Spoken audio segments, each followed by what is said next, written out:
Welcome back. My name is Kit. I'm Andy. And I'm Steve. And this is Streaming Things, streaming Severance. This time it's episode 8 of season 2, Sweet Vitriol. Sweet Vitriol. Ba, ba, ba. I love that we were making the same. You guys are both on it at the same time. Andy and I locked in. We are brothers. It does fit perfectly. Perfectly.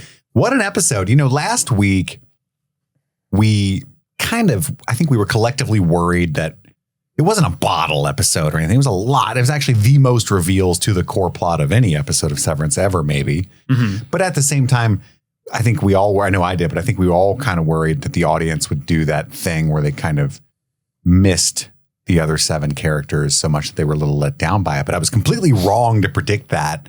I think it's the highest rated episode of the show ever. And I know for me personally on my like TikTok videos and Instagram videos and stuff, a flood of just gushing love for that episode and the art of it. Mm-hmm. So that's wonderful.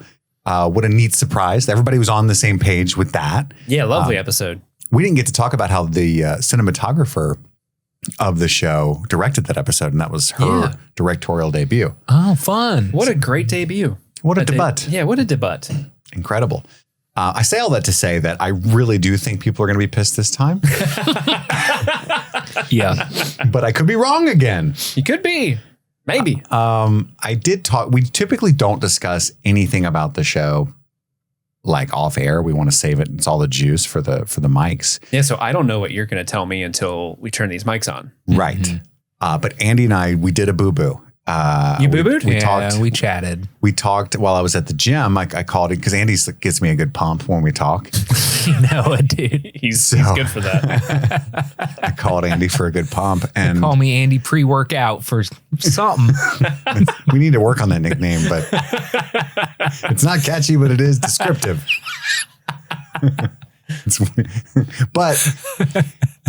So here's my theory about this. Like if you were if this was a book, this would be perfectly paced chapters. Like episode 6, at the end of that episode, our protagonist passes out, has a seizure. And then episode 7, because he's unconscious, it makes a perfect kind of, Eternal Sunshine of the Spotless Mind exploration of his mind, his memories. It's a great time to see where Gemma is and explore their past relationship. And then at the end of that episode, we get Devon threatening to call Cobel. So then chapter 8, we get a Cobel chapter that ends with the call from Devon. I honestly think it's brilliant writing wise, but in a week-to-week show, it's a ballsy move to forego a lot of the juicy questions that we've been exploring up to this point. It reminds me of when George R.R. Martin wrote A Feast for Crows, and he cut out like all of the favorite characters. And he went for that option instead of like half of each story. He wanted to really progress half the stories.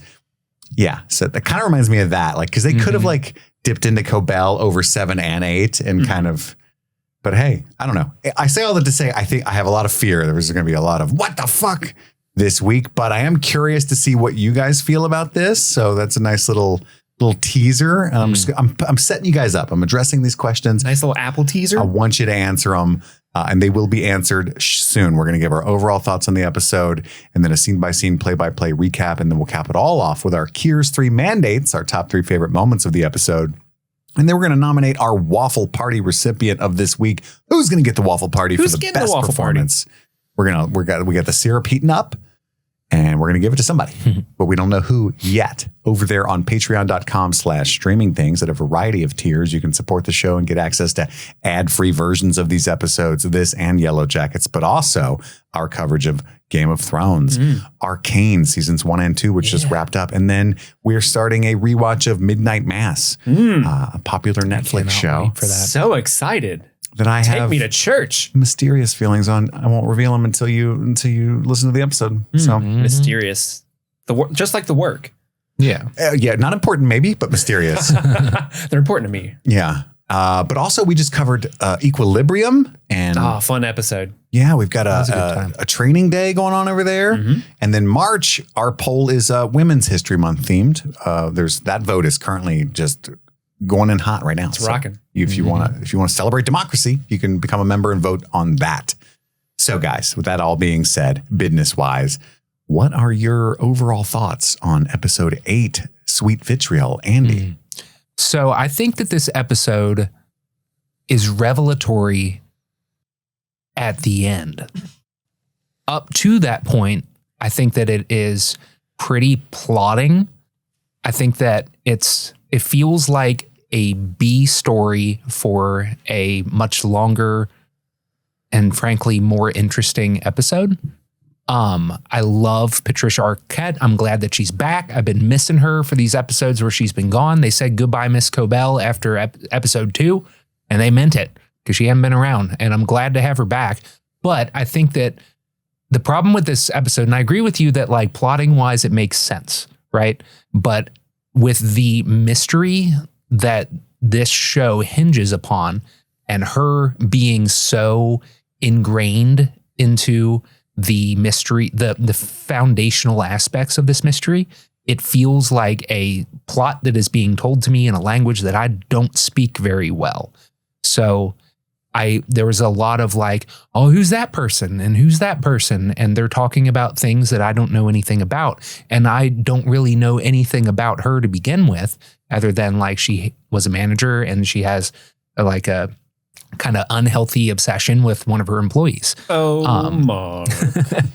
I do think that with context, once we see the rest of the season and the rest of the series as a whole, that this will be, in hindsight, a much better episode. And on a rewatch, I will enjoy it a lot more.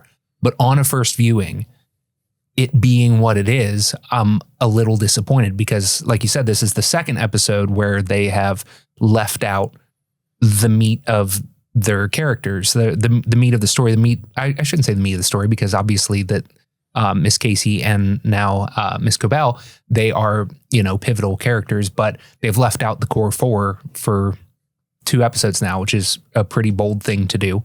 And we got some interesting stuff. The ending, I was like, holy fuck, you know what I mean? And it kind of reframes everything. It makes me want to watch the show completely over again because it reframes everything. But the experience of watching the episode was a little bit of a letdown. Steve, what'd you think? I actually quite like this episode. I say that because, well, before I go into why, as I was watching the episode, I actually had the same fears that you all were having. Like, I'm enjoying the episode. I'm loving the mystery. I love Cobel so much that I was actually like really kind of into the whole, like, what is she doing? What's going on? Because if you had told me, during the first season that Cobel came from a shanty town that was built on ether factory and everyone there's huffing ether in their spare time, I would be like, okay, sure. That doesn't really track, but sure. So I was actually kind of into the mystery of it all. That being said, as I was watching it, I was very aware that this episode is edited with a very methodical pace. And I like that pace. I think it works in certain situations, but I was also wondering, like, are people going to like this pacing, especially where it's at in the episode? I do think if you were to binge this entire series, this wouldn't be an issue. Mm-hmm. But because we're at this week-to-week release, I do worry that it could be I worry much more than I was about last week about how people are going to feel about this one. I think this one might be the one where people are like, I'm happy that Patricia Arquette's back, but I want to go back to the core 4. That being said, I really like this episode. I think this is a very good example of how television as a medium is successful when you show rather than tell. Because there's a lot of, we're going through the town. It looks really run down. Why is it run down? Everyone's like huffing this substance. Oh, what's that about? Meet me at the factory. Oh, what's the factory? Oh, it's a Lumon factory. Oh, it's an ether factory. They're all huffing ether. And then we get into the whole sissy part of the episode, which I think is, we're getting to the sissy part of it. But to your point, Andy, when we get to Sissy's house, I think that's when the episode really kind of kicks it up a notch. And, we're learning more about Cobel's relationship with her mother and Sissy, who I assume is her aunt. Yeah, I guess. I was trying to figure out who that was too, and I think I have aunt ? At some point. Mm-hmm. Yeah, at first I was like, that can't be her mom, but I assume it's her aunt. But that's where like some real fun revelations come into play. Like the whole idea that, this isn't a revelatory episode because the whole idea of Severance itself has kind of been upended. Like, oh, Harmony Cobel is the one that kind of came up with this idea of at least the mechanics of Severance. Oh, she's a genius. Oh, shit. That's why she kind of hates Lumon, is they stole her fucking idea, And it just adds a whole extra layer to this character that's been a mystery this whole time. I love learning a little bit more about where she came from. It humanizes her in a way. And also, like, this episode, I think, leans really into the sort of anti-capitalistic metaphor that this show plays with. Like in the first season, it was playing with that metaphor a lot. And I think in this season, I don't think it necessarily got away from it, but the dialogue and the conversation about Severance has sort of definitely gotten a little bit away from this anti-capitalistic, anti-work metaphor that it's been playing with by going to a town where the factory literally just like up and left and just ruined the people who lived there. Like they were used up, child labor was involved, and everyone was just abandoned by their corporate overlords. And I kind of liked getting back to that, especially like the way our modern society is sort of operating at this place in time. But I really just appreciated just learning a little bit more about Harmony Cobel, and that your boy was like pausing at every like, oh, she turned a page. What is that? Oh, yeah. Like trying to learn everything I can about her, because I think Patricia Arquette is so amazing, and she's just captivating in this role. And like this episode, I think a lot of the work for my enjoyment was based off her performance alone, because I think she's just incredible. But Kit, what about you? I'm interested to see what you think.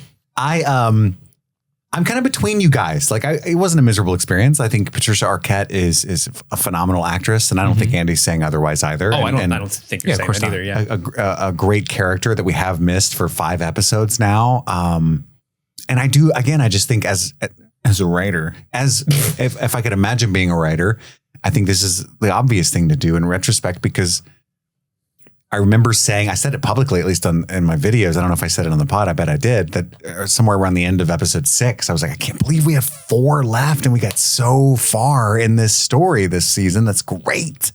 And then they were like, pump the brakes, Chappie. We got a plan for that. So it makes perfect sense that like we get these 2, again, the 7 did advance like the overall mystery a ton, but plot wise, not much.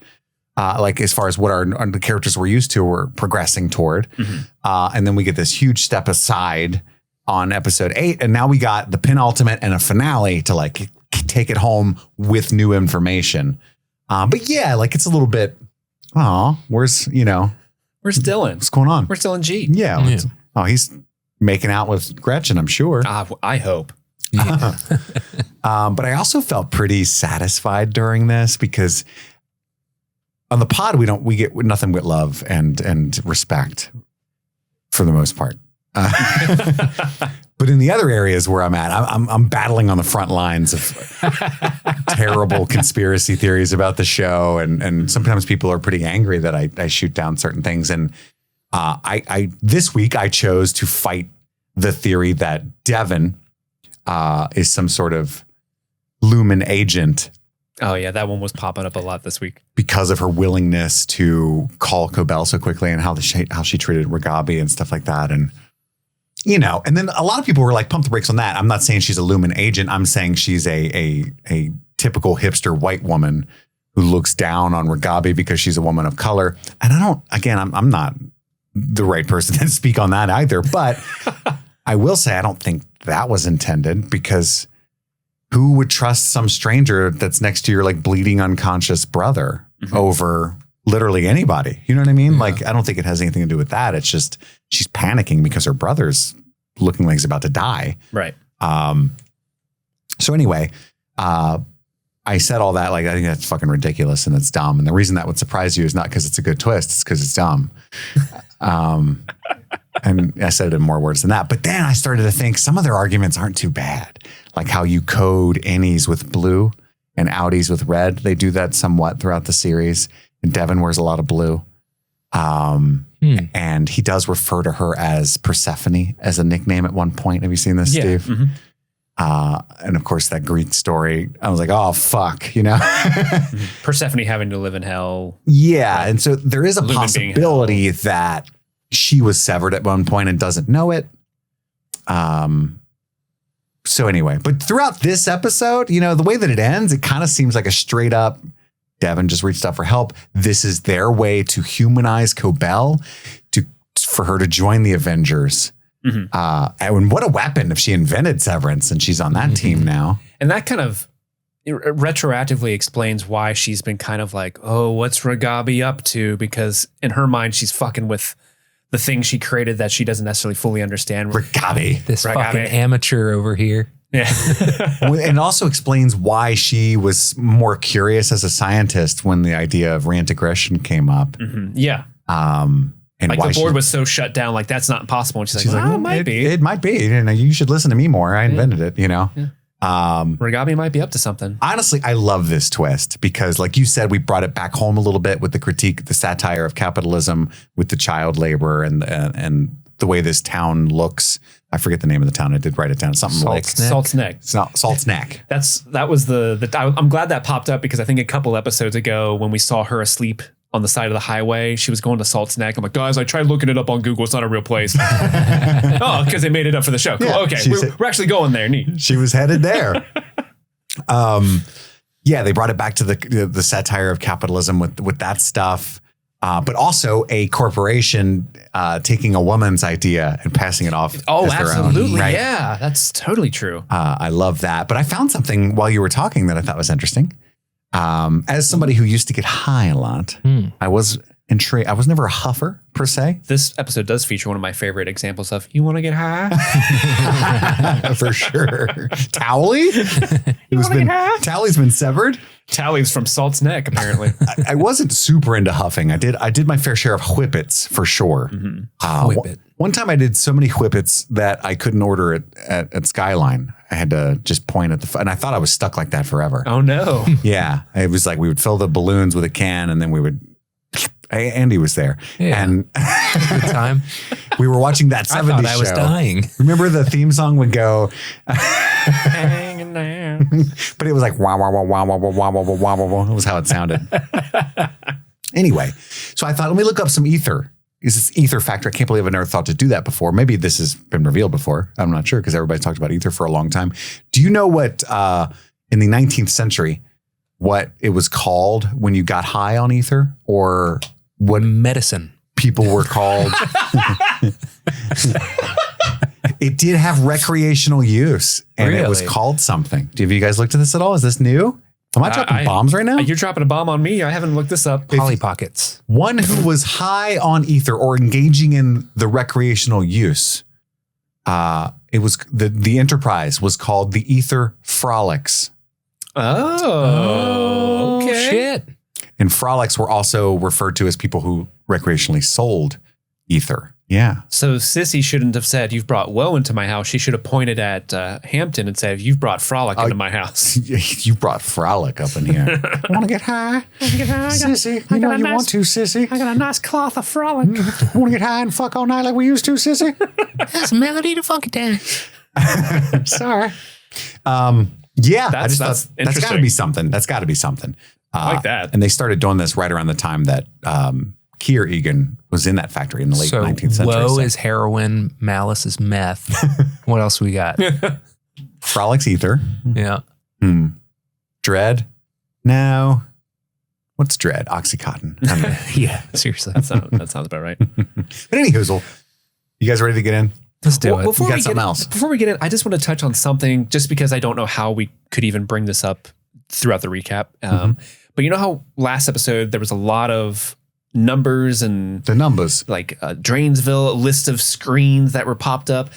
There's been have you seen this theory popping up of what the end goal for Cold Harbor is? And I thought this was the first one that I was ever like, okay, that's an interesting idea of where this show's going with what Lumon's trying to do with Gemma down there. I think Cold Harbor does have something to do with death. Yeah. Agreed. Well, there's specifically in regards to the ID numbers that appear on screen. I haven't seen this, no. So there's this thing where, and I'm not super well versed in this. I was trying to frantically like do some more research before we started recording, but I didn't get as far as I wanted to. But essentially there are ID numbers associated with different characters. So like Helly has an ID number. Gemma has an ID number. And at some point, they swap the two. So when you see Gemma's face, they have Helly's ID number on screen. So people are thinking that Cold Harper, they're literally going to drown Gemma's consciousness out and integrate Helly's consciousness into another body. So they are going to do like the altered carbon sleeve type thing where you can transfer But is it going to be consciousnesses. Helly or Helena? Well, I assume Helena, but they're using Helly R's ID number is what the numbers are going. They're interswapping, and it makes sense because in the intro title of the show, you see Helena and Gemma alternate in spaces. Totally. And so this was the first time I saw a theory pop up of like that wasn't cloning or all the stuff that people have been guessing that's going down on Lumon. Where I'm like, oh, I can actually see that. What if it's only half though? What if they're literally trying to see if they can put like an Annie in another body and have Helena and Helly exist at the same time, but in two different bodies? Oh, that would be wild.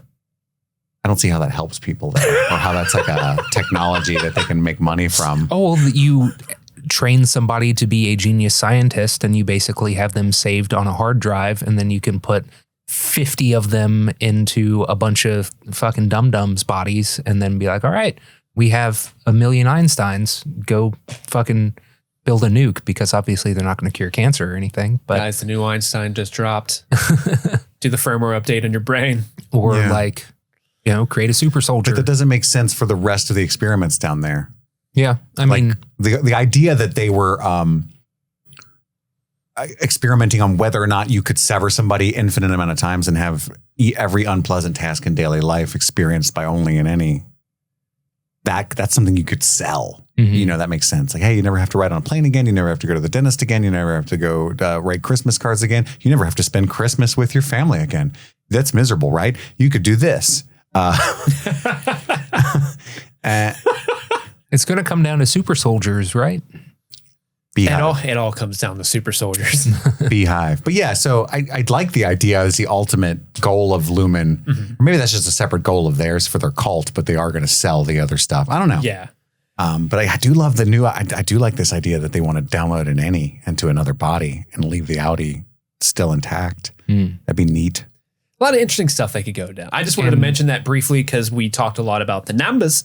Be emotionally complicated for Mark and an interesting place to take the story. Yeah. It's the two women he loves in one body. Actually simplifies things for him a little bit if you think about it. Just kidding.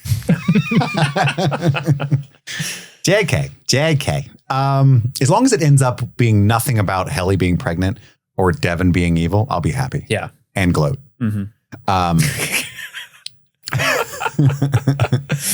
Anywho, you guys ready to get into the meat of this? Let's do it. All right, let's take a brief break to hear from one of our sponsors before we dive into the recap.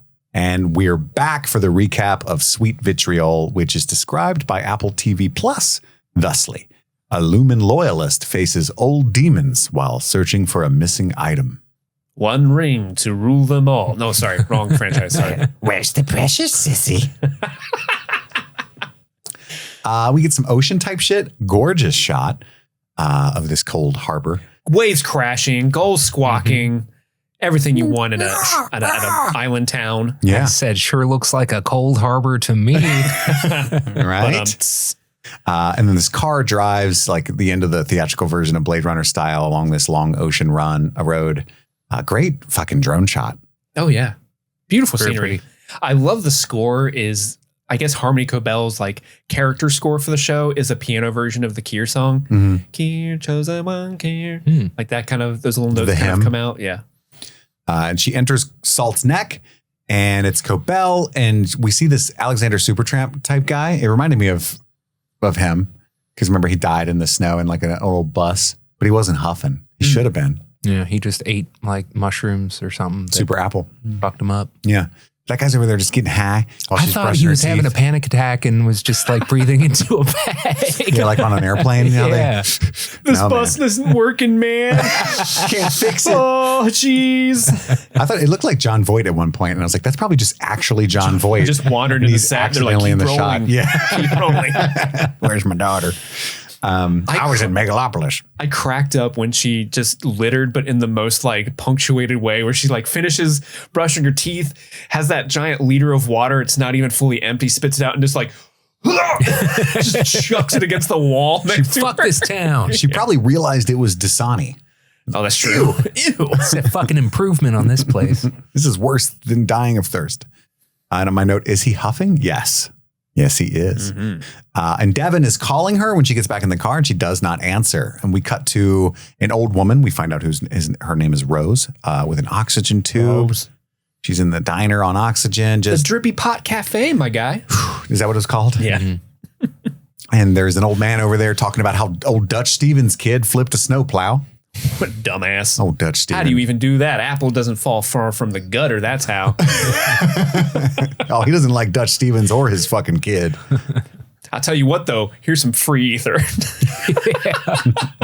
Anyone who shit talks Dutch Stevens is good in my book. In my establishment, Cobel is still cruising. She pulls up to this tiny green shack, which is that diner. What was it called again? The Drippy Pot Cafe. Yeah. Drippy pot.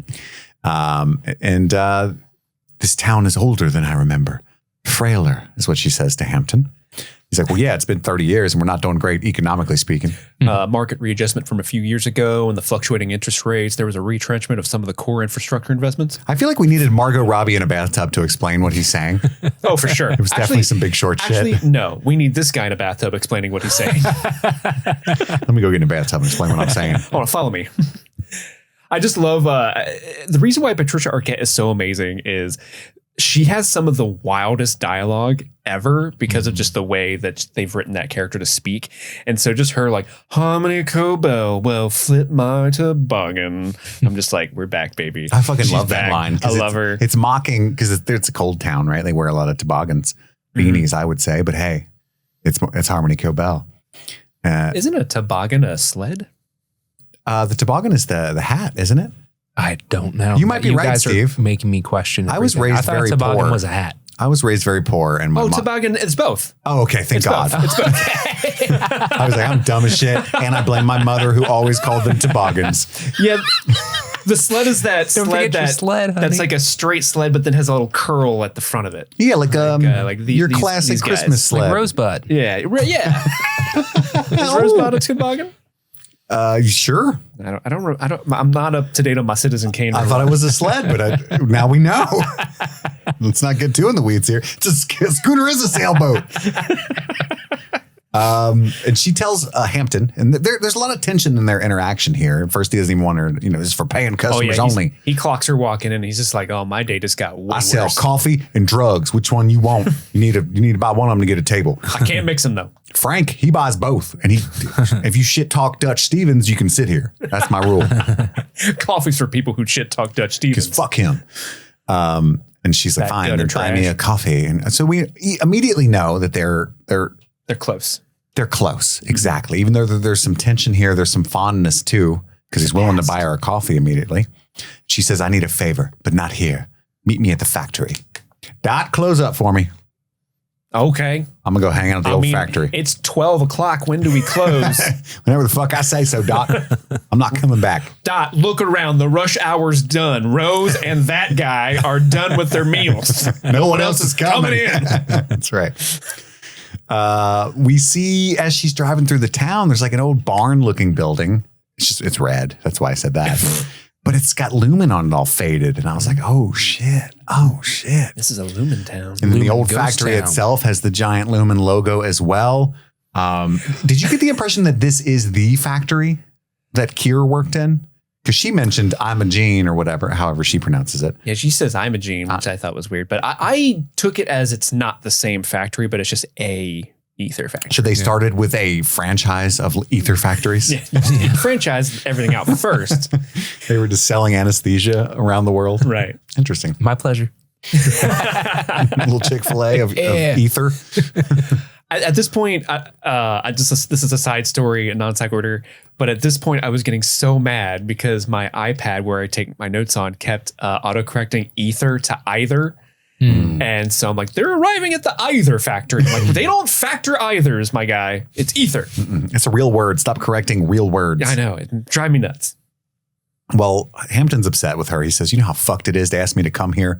It is funny. She's like, go Meet me at the place where we used to do child labor and get abused together. And I'm going to ask you something completely irrelevant to that. You know the one. Do you need an address? It is kind of funny. Do you want to put it in your maps? I need you to drive me to Sissy's. And he's like, definitely not doing that. If they're watching the house, they'll recognize my car. How much shit are you in? A lot. That's what kind of turns him around because he's like, oh, wait a minute. I got to protect you. You're in trouble? You don't like Lumon? Why were we aware as an audience that she's in any shit? Well, the last time we saw her, wasn't she? She was offered her job back. Yeah, but like with Drummond standing there all menacingly, and she's like, or not Drummond, but that lurch looking dude. Oh, okay, yeah.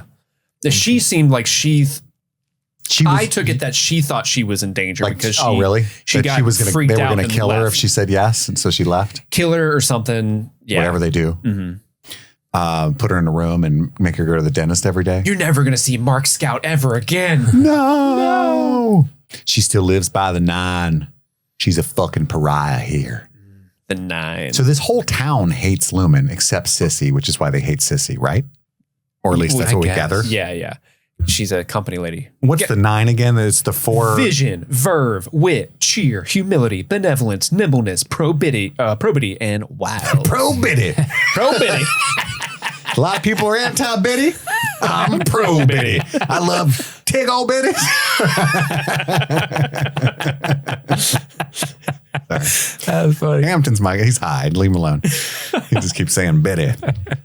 As a person who played Destiny a lot, every time they were like the 9 or why, like it freaks me out because there's a race of aliens in that franchise called the 9. So it's a lot of like, I don't know. It's just weird. Like, what are they doing? The 9? What are they up to?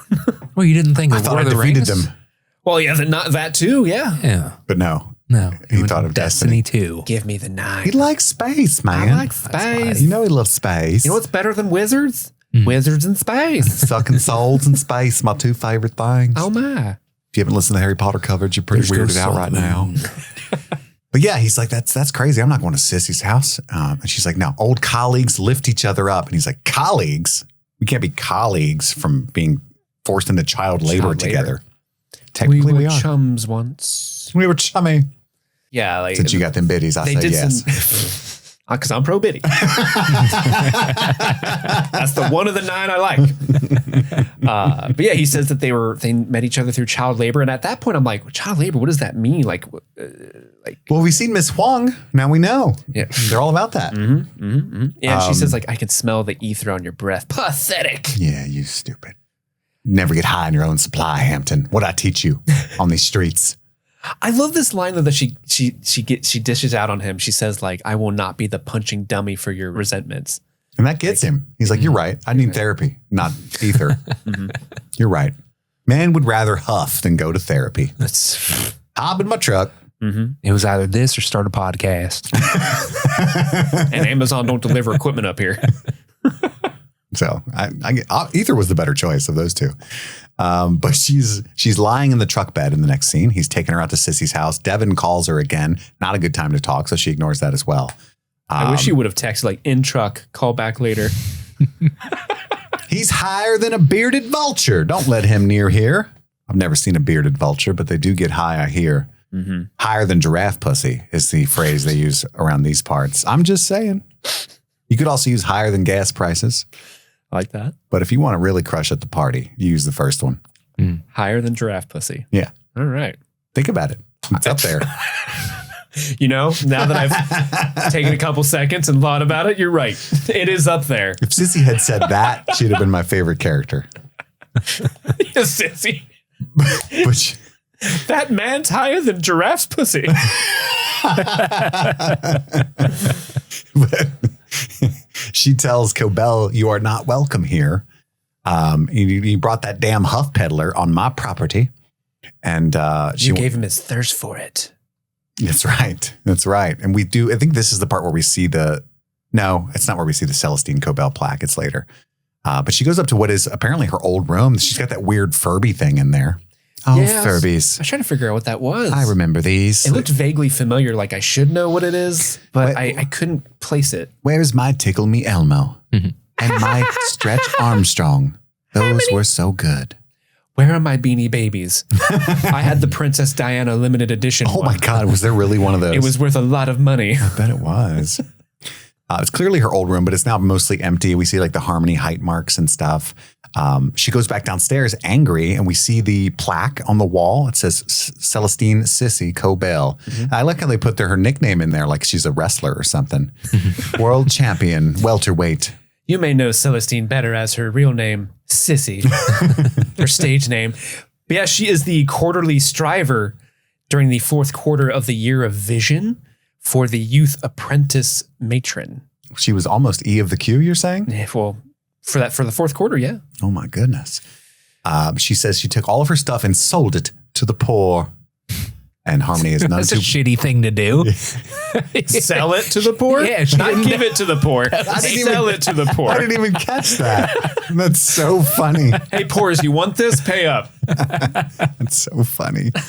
Nobody from Lumon has been there, but she said Mr. Drummond did call. What have you done, little mouse? So they have been looking for Harmony. I need the key to Mother's room. And then we find out. We keep that shut until all who remember her are with Kier. That's right. You know that. That's the Yeah, rule. obviously. Yeah, Oh, we treat everyone's bedrooms like Pharaoh's tombs. We just shut them and no one can go in until all are dead. And so the tube that Harmony has carried around for the entirety of the show is her mother's breathing tube that she thinks Sissy yanked out and killed her. But Sissy at the end of this episode claims that her mother pulled it out herself because she's a coward and she wanted to die. But was there ether in that as well? Like, what was the juice on top? Or was it just like albuterol? I think didn't clock. that's like water for some humidity and breathing. Like albuterol. Apparatus. Maybe she just had asthma. Maybe. But presumably there's a lot of respiratory issues in this town. From the factory. Yeah. She said nothing after you pulled the tube from her gullet. Clap. She slaps her. Smacks the shit out of her. If only she had been a believer. So her mother was not a Kier believer. Yeah. But there was gratitude in her eyes to be freed from her suffering. So Sissy says. So say Sissy. And then she says, I didn't even get to say goodbye. And your studies were more important. Mr. Egan saw Kier in you. She was at the Myrtle Egan school. Like, we've seen photos of Cobel at this child school for Kier. And so, yeah, she was like Hogwarts. Kind of like a really lame Hogwarts. But unfortunately she was here. She didn't even get to say goodbye to her poor mom. It was more like what's the Belgian one or whatever, like that where Victor Crumb is from?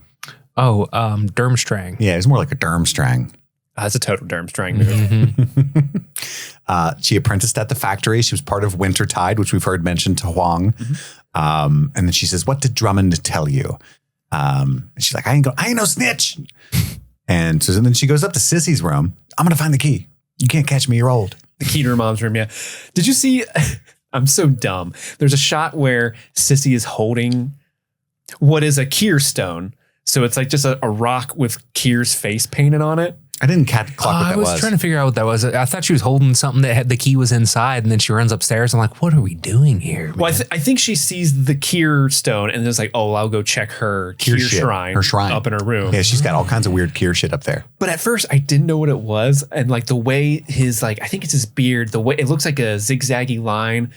I thought it was threading. I thought she was holding like a baseball that was signed by someone. I'm like, is she like a huge fan of the Babe? Ken Griffey Jr.? The Babe Ruth? Why don't you just ask for it back? It's just James Earl Jones in there with Sissy. He comes out. Play ball like a girl. This is what happened the year we played baseball. And then Erica was like, is that a jade egg? Good guess. I just thought it was a rock. To this day, I didn't know what it was. This day. Until you just said it. To this day. All you, like, don't go up into my room. Only pain will you find there. Thanks, Yoda. And Sissy's room has all kinds of creepy Kier shit. If she goes through it all, does quickly find the key. I was pausing this shit, looking up all the stuff that was in there. We got eggies? Paper mache of the 4 temper heads. Okay. That are pretty obvious, I think. There's a newspaper. She has her own waffle parties. All the time. You know, Sissy gets down at them waffle parties. She's like, I love them. There's a James Egan assumes. She's like, I love him. I play whoa. Waffles.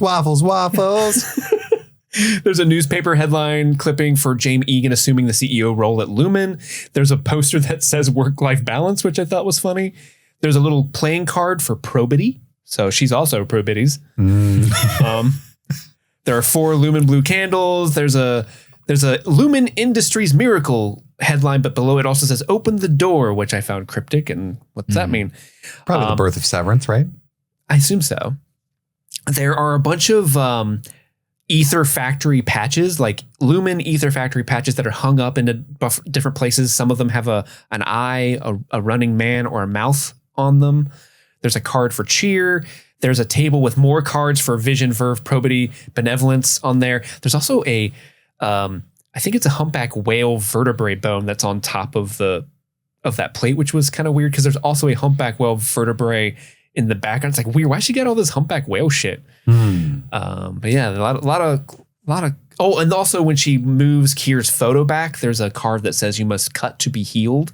Card, which is something we heard I think Nocheck say earlier this season. We must be cut to be healed, or first we must be cut to be healed. Something like that. But she finds the key. She does. She gets to her mother's room, which is not a reveal. You know, it's the bed, but it looks like a hospital bed. She's not here. It's got all these moth-eaten clothes. But the way the sun is in there makes it look like this epic moment of goodbye for her. I assume she hasn't been in there since her mother was alive. So there's a photo of young her in there too. There is. Her mother was gazing upon her as she shuffled loose this mortal coil. And then she takes a nap, which is really rude to Hampton, I felt like. Well, she's overcome. Well, first she puts the tube in and moans into it for a minute, and the moans become the music, which is really weird. Dude, it was so haunting and cool. We get more top-down shots of the cold harbor. And then she takes a nap. And that cool shot of as she's napping, the light kind of passing over the room to show the passage of time was really neat. I like that shot. And then Hampton comes in. He's like, "Hey, it's been 4 hours. God damn it! I got a family. I gotta get home too. I'm not this pro biddy. Let's get out of here." I love when he enters this room because the captions pick up what Sissy and he are saying below, and it's so funny because Sissy says, "You've no salutation here. You've no salutation here, you blighted snuff slave." And then Walter says, "I miss you too. You smell like crow skin." It's a good exchange. You smell like crow skin. It sounds like what's it? A shuffling nerf herder. Oh yeah. Sounds like that. It's like a scruffy looking nerf herder. Yeah, it's a Star Wars slur. But he came to get her, and she's like, "No, I have to find it. Give me a moment." And he's like, "You've had a lot of time." You know what? You know what helps me when I can't find my keys? I get high. You want to get high? He's like, "I liked her," talking about her mom, and she's like, "You hardly knew her." Well, she hated Lumon more than I did. That was enough for me. You want to get high? At least she doesn't have to live with Sissy anymore. That's funny. Got her. Let's snort stuff. They high five and then they get high. "I haven't done that since I was 8. She says after she huffs a big huff. And then he replies, "Ready to man the vat for 10 hours?" So yeah, they were 8 years old. Just huffing ether. And is that the implication, like why everyone in town is addicted to ether? Because they were all child laborers working at this ether factory. For sure. And just getting high all the time working there. For sure. That's so fucked up.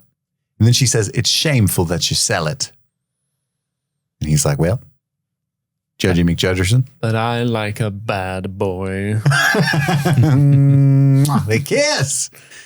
And he says, "I don't think it's here, what you're looking for." And then Sissy starts yelling to get out of there. "Get the hell out of there. I can't make it up the stairs." And she wouldn't throw it away. And then she has a moment of epiphany and goes outside, and there's a hobbit hole. Mm-hmm. She hasn't been in there since her 111st birthday. It's where she's storing all the stuff that she said she sold to the poor. It was what it looks like to me, including a yearbook called Annual Reminiscences. That's so funny that the yearbook is called an Annual Reminiscence. Did you see that the team or the school mascot were the kids, like goat kids? No. Because they're like, "Go Fighting Kids" for the field hockey team. Kids as in goats. Yeah, like nice. Baby goats. And I thought this was interesting is they actually, if you pause and like look at all the stuff that's going on. So Cobel was captain of the school field hockey team. And it shows their win-loss record and what schools they competed against. And they competed against Kier and Gans and a couple of these towns we've heard about throughout the show. Like they list all, there's like Centerville, Northfield, Ridgeway, Shorewood, Providence, Lakewood, Winter Point, Deepwater, Pine Coast, Kier, Bridgeport, I think we've heard about, Rock Isle, Gans, Oyster Bay, and Prossport. So those are all the towns that they played field hockey. And these are all Lumon towns, you assume? I assume so. Like it's kind of neat that they're all in there. And she was also presented with a Wintertide Fellowship. There's a bust of James Egan, it looks like. And inside the hidey hole of the bust is Her weed. her designs. Mustache. She goes back in and talks to Sissy. Oh, real quick. I cannot let this conversation go any further without pointing out that not only was she captain of the field hockey team, not only was she valedictorian for the year of Wiles graduating class, not only was she a Wintertide Fellowship recipient, but she was also president of the Goat Husbandry Club. An auspicious award. Oh, fuck. The Goat Husbandry They're Club. just fucking with everybody with the goats. I'm going to have to hear so much more goat shit after this week. But Sissy... What is husbandry? It's like I remember playing RuneScape and you'd have to level it up. So I think it's the taking care of like farm animals, I think. the care, cultivation, and breeding of crops and animals. Yeah, because Brand of Goats in that episode talked about like Miss Casey's wellness sessions would take place in their husbandry tanks. Okay. Nice. So she goes back in and tells Sissy, you better not snitch, right? I'll stick I would you. never bear falsity to the steward of Egan's. Well, God damn it. That's exactly what I'm asking you to do, you know? And she's like, you owe them your fealty. And she says, fealty? Mine? These were my designs. So Cobel invented Severance. And Sissy plays a fast one. She's like, oh, this is interesting. I never heard it. Let me burn it. But she's too slow. Why does she ever even hand that shit to Sissy? Seriously. Like, She's so I would have proud. been like, look at my designs. No touchy. Look, no touch. Look, no touch, but these are mine. That's the woman that raised her, you know? Well, one of the women. Yeah, well, we assume her mother died pretty young. Well, older than 8. Yeah. Still pretty young. What are we doing? She was already had a full-time job and had a drug habit. She was fine. She was got a 401k at the ether factory. Come on. And then Sissy in her anger says it was her hand that removed the tube, not mine. Your mother was a coward. And I thought Harmony was going to kill her, and I was kind of hoping. That'd have been dope. But then we hear Hampton shout, someone's coming. And he just gives her his truck. And he's like, He's a real one. Catch her around. I don't know what I'm going to do. There's no Ubers here. It's a really long walk. It's pretty cold out here. But I mean, Come tame these tempers, assholes. I fucking love that line. That line's so good. But Harmony literally says like she didn't come forward and tell people that these were her designs because if she had sought credit, she would be banished. Yeah. And that's like a legit fear. That's a big reason why people who do grow up in cults are like, they stay a lot longer than maybe they want to because you don't want to, that's your whole life because then you get shunned. And it's just so insidious that they, not only do they steal this woman's design, but then James Egan's like, it was me all along. This fetid moppet didn't say anything about Severance. That was all happening in my own noggin. You better not hide the originals in my bust hole. That's the last place they would look. I'll be sad. They're literally going to hide. She literally hid the designs in James Egan's head. Ah. That's pretty good. And in this episode, she severed them from his head. I love this. Whoa. While she's driving in his truck, Devin calls a third time. Mrs. Selvig, she calls her. I need your help. She tells her some of what's going on. Is Mark there? Put him on. And you hear him, he's just like, hello? Tell me everything. Then Firewoman by the Cult plays in the background. Hell yeah. What a way to end. It should have been The Cure. Because she's Cobel coming back with her medical knowledge, you know? Or she's a firewoman from a cult. Show me how you do that trick. I mean, Magic credits roll. You're happy. I'm never going to be upset at The Cure playing. There was some good soundtrack in this episode. I'm hyped for 9. The 9. Number 9. Number 9. I think it's going to be good. But that's the end of episode 8. Now it's time for our favorite moments. But before that, let's take one more brief break to hear from one of our sponsors. Hello, Stream Fiends. It is the month of February. That's right, I really enunciate the R in February. It's a weird quirk of mine. No apologies will be given, but a huge shout of thanks and gratitude will be given to all of our patrons here at Streaming Things, but I want to give a special shout out to our super patrons for the month of February. So thank you to Alex, Aubrey Carell, Daniel Pack, Nice Guy Eddie, Tulloon, Jordan Garvin, Albus Stinkpot, Haley, Maddlestat, Susie Callahan, Anthony Corona, Jim X, Lady Trashley, Sean Myers, Just Liz Calabria, Mike from New Hampshire, Brett X, E. Scramo, Lil Tickler, Svento7, Jay Scramo, Bluff Pump, AK Ashley Ray, Adam Busby, Big Butthorn, Jer Latanowicz, Kaylee Sampson, Rabid Dog in a Barbie Car, Elbander, Charlie Friday, Alexis Adler, Peaches, Emmy, Haley B, Joe Velez, Trisha Bueller, Sun-Loving Mortal, Suzanne Rode, Jadinklage Morgoon, Chloe, Kalisha Reeves, Paula Garcia, Brenda, Aaron Armstrong, Kevin Strother, Ashley Powers, The Thrift Creeper, Casey McCain, and of course, Enza. And with that, let's get back to the show. I love you. And we're back. It's time to hear our Kier's 3 mandates, our top 3 favorite moments of the episode. So typically I like mark things as like, that's going to be one of them. Oh, like an asterisk? Yeah. This clever. time I like in the experience of watching it the first time, nothing struck me until like the end that of like something that was like, oh, that thing. So my number 3 says, I don't know, them getting high or something. Sure. Just because I was like, I don't know, like that sequence, this whole episode felt like a fever dream to me. And so then when they sat down and got high, I was just like, okay, I love Harmony, letting her hair down a little bit. So yeah, that's my number 3. It's a great moment, Steve. My number 3 is just one line, and that is, come and tame these tempers, assholes. That was a very much like a sit forward, like, hell yeah, get him, Hampton.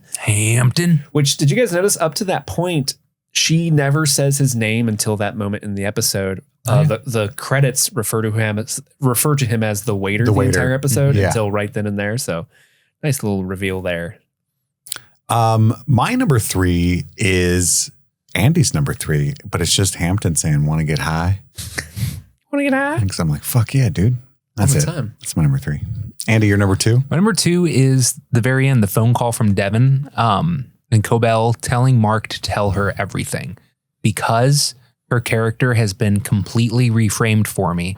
So her saying, tell me everything. It's like she is this fucking wealth of knowledge that I didn't know about this entire time. And I'm like, she knows fucking ins and outs of their deepest, darkest secrets.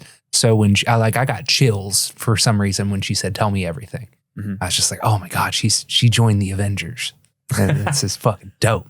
Harmony Cobel, welcome to the Resistance. Symbol, bitch. This is like when Winter Soldier turned to the good side, Oh yeah, Bucky Barnes. Is there any word on how many seasons they plan for this? For Severance? Correct. I only know that at least one more because they greenlit season 3. Okay. I don't know much beyond that. What's your number 2, Steve? My number 2 is the breathing tube crying scene. Cause really, yeah, I there's something because it's fucking weird, right? Like because the whole time when she's plugging it up, and I'm like, don't put that in your mouth. don't put that. Oh, she did it. Fuck. Okay, don't breathe. Oh, she's breathing. God damn it. But I do like this character is a little bit of an odd bird, right? She's an odd lady. But she's racked with this guilt for the loss of her mom. She wasn't there when her mom passed away. And she's been holding on to that for a long time. So just her doing that, there was something, it was humanizing because like I would never do that because I think that's gross. But like you almost kind of see her regress into that 8-year-old girl who just misses her mom. And she's just in so much pain. And just that haunting moan and cry that she's throwing into that windpipe and the way it transitions into the music and the score. It was just very ghostly and spooky and just like, ooh, that's crazy. And then you get that cool, like light transition shot. Like, I don't know. I appreciated that. My number 2 is when Cobel confronts Sissy with the designs she got from the bust and this huge revelation that she is the one that invented Severance. I mean, that like you guys have said, that changes the context of so much that we've seen throughout the show that already has a wild context to get used to. And it was a great moment. And the episode was a little slower and strange and off-putting. So it just kind of hit with even more weight. Like, oh, this is the juice that we're here for. I just hit the ether of this episode. Yeah, it feels good. That's my number 2. Andy. That's my number 1. It was just like, I was like, what? When it fucking dropped, I was like, I don't know. I did not see, I don't think anybody could have seen that fucking coming. Mm-hmm. That Miss Cobel fucking invented Severance. Like, that's insane. That is Because she's such a woman, Andy. a fun, cool twist. No, because she was fucking middle management and just had a weird obsession. She made shitty cookies and like, Yeah, she's not a baker. what could they, I don't, now I got to go back and watch and like, have they been hinting at this all along? Like, I don't know. This is crazy. I think the best, I mean, Kit mentioned it at the top of the show, but I think the best sort of inclination or hint that she was behind it was just her insistence and curiosity into the whole idea of reintegration. And how she went in and just took that shit out of Petey's head. And she kept it. Yeah, she kept the that's chip. why Yeah. she kept it. This is PT. That's This is mine. That's my number 1 moment as well. I like everything you said. It opens up the whole show, but I also love the emotional character moments of the scene as well, where she's like, you know, the base code, overtime contingency, the Glasgow block, all of it is mine. And Sissy just kind of like being, honestly, I read it that she was genuinely impressed, but then like reverted back to cult mode. Like, oh no, this would be bad for the cult. Smeagol came out for a second. Yeah. She went full Which gold is why again. I think she let her hold it, because she was like, oh, you're Smeagol? Frodo, and then she bit her finger off. We don't need you. Because it was pity that stayed Cobel's hand. It truly was. It truly was. And then when they like Sissy tries to burn it, and then Cobel's like, I hope you die as painfully as mom did. Sissy hitting her back with the whole like, oh, your mom took the tube out. She's a coward. But then Sissy hits her with, and I think this is a really big motivator for her, is like, you were my flower. You were the chosen one.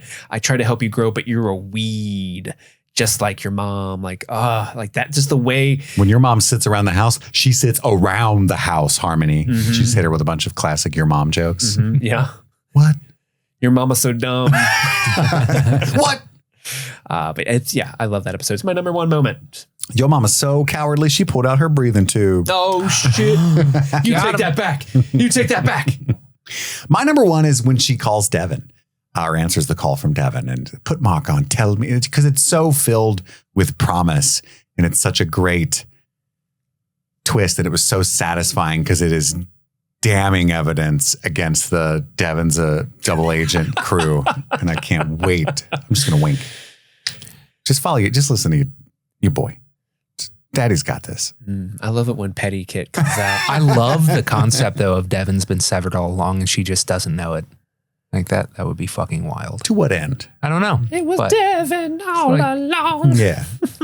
conceptually, it's a fun twist. And I, if anybody could pull that off, it would be these writers. I give them a little rope. I'm like, look, if they did that, they would have to bring it home in such a dynamite way to get me to accept it. But I also have full faith that they would. But yeah, I think so many of the theories about the show tend to be, ooh, wouldn't that be surprising? And like, yeah, because it doesn't make any sense. There's all kinds of, it would be surprising if everyone exploded. That's not enough for a good story. Somebody can surprise you by going boo out of nowhere. It doesn't mean it was well thought out. There's some TV show that was pretty recent that ended with basically spontaneous combustion. Was it the movie Spontaneous? No, they canceled the series after that cliffhanger of an ending. It's fucking wild. Well, that's the end of our favorite moments, our Kier's 3 mandates. Now it's time to give out the waffle parties. Does anyone have the balls to give it to anyone other than Patricia Arquette? Well, you see, That Sissy lady loves that played waffle Rose. parties. No, She does. but she Yeah. works them. So 100% Patricia Arquette. She works the waffle parties. This is the most one-sided waffle party ever. Patricia Arquette. Yeah. yeah, Or she's the- incredible. John Voight, the guy at the guy bus. that- Tougher guy. Like I said at the beginning of the episode, like Patricia Arquette has some of the most wild dialogue ever. Like some of the things she says is so bananas, left field, and crazy.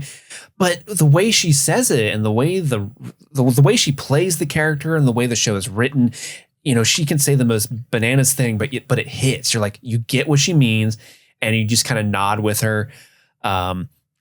And just the way she like moans into that breathing tube, you feel the pain.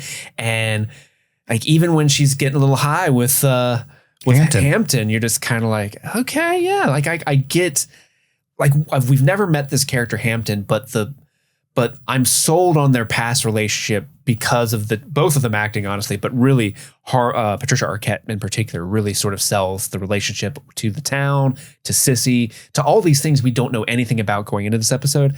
And I think if she's not there to be the audience surrogate, it doesn't necessarily work as well. And I guess it didn't work 100% for you, Andy, but like for me at least, like her performance sells a lot of what's going on in this episode. Interesting. Do you know the name of the company that Lumon sells? There is a company that sells polyethylene glycol monomethyl ether, a chemical used as plasticizer, lubricant, and more. It's called Hampton Research. Oh, that's a nice little Easter egg. An ether salesman. Interesting. I'm going to do more ether deep dives. It's called KY Jelly. I'm going to have to get method with this. Guys, I solved the show. I solved Severance.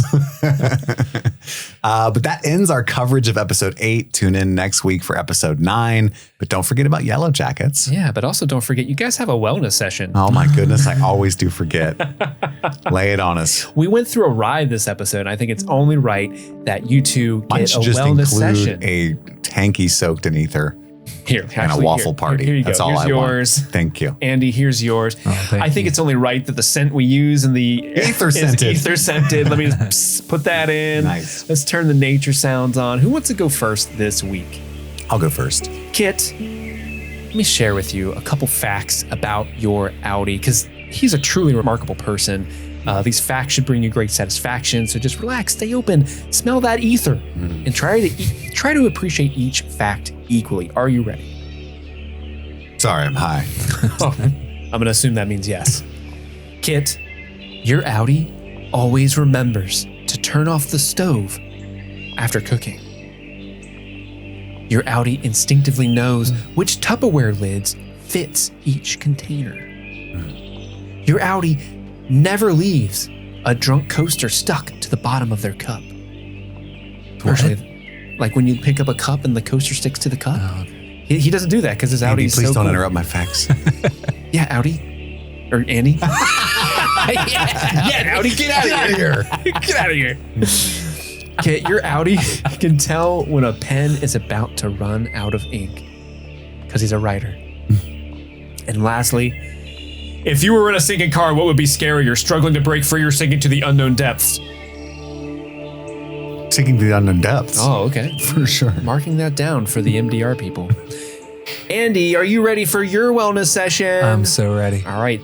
Before we start, take a big huff of ether for me, please. Thank you. Thank you. Andy, your Audi always remembers which side of the car their gas cap is on. Maybe it helps that they mark it. Me too. Actually, I didn't know about that until maybe 4 years ago. Same. That if you look at the gas meter, the little gas icon, there's an arrow pointing to which side of the car the cap's on, and I did not know that until like 4 years ago. But Andy's Audi knew that. But his Audi didn't even need that. He just knew instinctually. Your Audi can also fold a burrito so the filling never falls out. Oh, fuck. Your Audi always checks for a second page when printing documents. You don't want to leave that page in there for someone else to find. Your Audi always shakes the salad dressing before pouring it. And lastly, if you were stuck in space, what would scare you more? Drifting away endlessly or being trapped in a failing spaceship? Drifting away endlessly. The Sandy Bee. I get it. Even though she didn't do that in Gravity. I don't know why I said that. Well, that concludes you guys' wellness session. I hope you feel better, more probity than before. I'm always pro-bitty. Pro-bitty. Tell you what, that wraps up our coverage of Severance episode 8. That's all the time we've got for right now. We've got to go return some videotapes. My name is Kit. Andy. And I'm Steve. And this was Streaming Things, Streaming Severance. Happy streaming.